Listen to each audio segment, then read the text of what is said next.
Welcome everyone to the Tactics Garage. Following last week's strikerless masterclass, Aaron, what have you got for us this week? Well, Tim has sent in a lovely tactic, and it's a tactic, of course. It's to concentrate play on the left-hand side of the pitch to allow space for João Felix and the right-back on the right-hand side. The right-back is on attack or support, depending on who you're playing, and the issue that he has, he's conceding too many goals and struggling in the Champions League knockouts. So if we break this down then, okay, so let's have a look first of all at how this system is set up. Let's talk through our individual roles, and more importantly, we've got one position that's slightly out of alignment for our audio listeners. So yeah, you take it away, Aaron. So Football Manager has this as a 4-2-3-1 DM asymmetric, the asymmetric player being the right winger. So in goal, we do have a sweeper keeper. We've got a standard back four, just a full back on support on the right and left hand side. And then we've got a centre back and a ball playing defender in the middle. We've got a double pivot of a deep line playmaker who's on defend. We've got a segundo volante on support. And now moving into the midfield, we've got an inverted winger on the left-hand side, left midfield. We've got a central midfielder on attack. And then we've got the attacking right winger on the right-hand side. Also another inverted winger. And lastly, up top, we have that advanced forward, the goal scorer. Okay, so my initial takeaway from this, okay, we've got 3 players on defend duty. We've got 3 players on support duty, 4 players on attacking duty. I quite like this little triangle in the middle here. This DLP Volante central midfield on attack. I've used something similar to that, and I like it as a setup myself personally. Talk to me, Aaron, though, about these inverted wingers.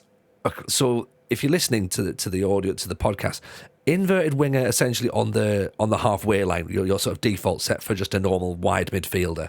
So inverted winger on attack on the left, and then on the right hand side, up one notch into that attacking space, is the inverted winger on attack on the right. So say for example you were doing a 4-2-3-1, your players are a little bit higher up the pitch. So explain to me the difference in thinking then between getting those 2 players offset and then essentially, forgive me if I'm wrong, but running into the same space. So I think his idea was to have play to just build up on the left-hand side, have a heavy focus on the left-hand side, and then his best player would be João Felix, and he's kind of basically trying to isolate that player, and then he can create space for that player, build up on the left, get the ball to the João Felix, where he can then be in space, and he can go and do his magical stuff. So in Football Manager, I don't think they have necessarily 2 players running in the exact same space, doing the exact same thing. I think one would recognize another's movement. So let's say, for an example, the left winger has now inverted and he's in the middle. The right winger would then hold his position out on that right-hand side. But what he wants to happen is build up on the left-hand side and then just free up that man on the right-hand side. So hopefully we won't have a collision of players, but it will have there will be a focus on the edge of the opponent's box. Of course, he's got the striker, then he's got the inverted winger. If he has the ball, he's going to run into that area. And he's also got the central midfielder as well, bombing forward from central midfield. So there is kind of a focus in the narrow areas, but I'm guessing he wants more of a focus down on the left-hand side. There's a couple of things I'm just looking at in terms of how the tactics set up as well. And one thing that's jumping out at me, he's saying he's conceding too many goals. Now, he's got a gegenpress system on, but he's regrouping. Like, for me, that feels like it conflicts ever so slightly. Like, surely with my thinking would be, if you're gegenpressing, you want to get at those opposition players quickly and win the ball back quickly and high up the pitch. Now, I don't know whether that's slightly conflicting or not. Yeah, I would say in this system now, I would have a different opinion. Let's say he had a left winger and the central midfielder was in attacking midfield, then it makes a 4-2-3-1. I think that still kind of makes more sense because you've got attacking, you would have 4 advanced players, and what you're trying to then ask them to do is kind of regroup a little, get back into their position. Whereas I do feel with his current formation at the moment, he's inviting too much pressure. So he's got a high press. So his players are going to be looking to try and win the ball back high up the pitch, but then he's got his left midfielder and central midfielder looking to get back instantly back into their position. So I do feel he's kind of creating an issue for himself.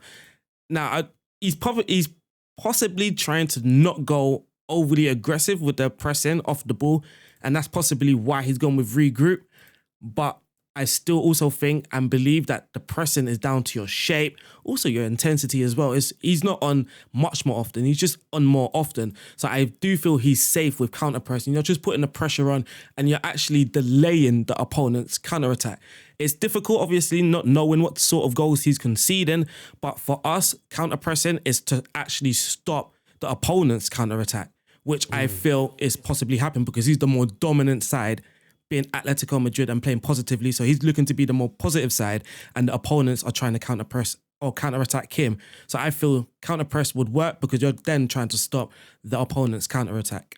Yeah, it feels like he's sort of like caught between wanting to press but also wanting to play like Atletico Madrid, which is sit back, soak up the pressure, and do that term that we coined spithousery. And I don't know whether that's a sort of like a blended approach with that. So I wonder whether that's potentially where the goals are being conceded. Another question I've got, and this is for my learning from conversations that we've had so far on this podcast. I'm looking down here now at his ball-playing defender, who's on the right side of the two central defenders. In front of him is the deep line playmaker. Now, if the ball is to focus down the left, is he doing himself a disservice by having those two creative players on the right? Should one of them or both of them be on the left to allow those little triangle movements? And a ball-playing defender behind a deep line playmaker, I'm wondering whether there's just are they going to run into the same space? Are they going to try and play the same passes? And then there's a big gap here on this right-hand side. I've got tears, Tony, man. You're listening. I'm learning. That is literally the biggest... It's literally... I was so proud. I can't lie to you, Tony. It's literally the main tweak. It's the one tweak that jumps out of you. It's to have the...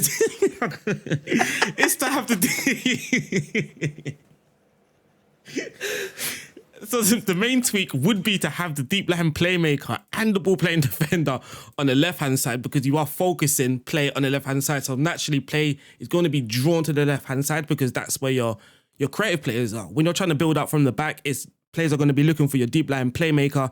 They are the focus. So again, the ball's going to be slightly to the left hand side now that we've shifted the deep line playmaker to the left hand side. And then also with the ball playing defender as well, you will notice when your goalkeeper has the ball, if you've got a ball playing defender, they do like to look for the ball playing defender.